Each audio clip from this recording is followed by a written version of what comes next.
MK Shatir, Don Bien.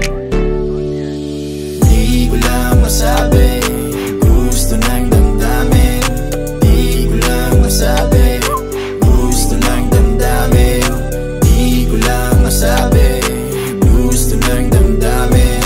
Di ko lang masabi, gusto nang damdamin. MK.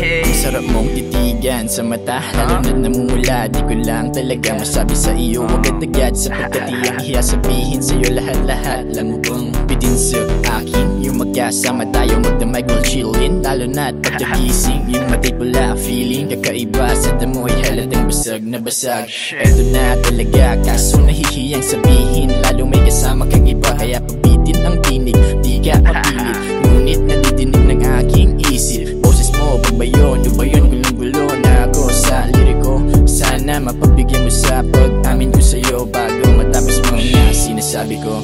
Di ko lang masabi, gusto nang damdamin.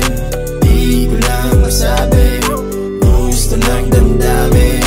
Di ko lang masabi, gusto nang damdamin. Di ko lang masabi, gusto nang damdamin.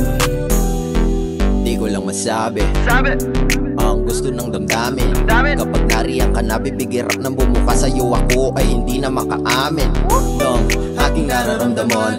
Bakit ganito laging napapanghinaan ang loob? Kapag kaharap kita, ako ay nahihiya. Baka pag sinabi ko sa'yo, ako'y mapahiya. Para pinasukan ng daga ang puso kong ito, sasabihin ko na ba, ako ay nalilito. Pinipilit na hilihim ang laman itong damdamin. Mas gusto pa sarilihin pagtingin para sa'yo. Bibigay laging di ko, bidaan na lang sa inom. Wala lakas na loob, ako sa'yo lumingon. Kung utang lang ang pag-ibig, madagal na akong baon. Sasabihin ko na lang to sa tamang panahon. Di ko lang masabi, gusto nang damdamin.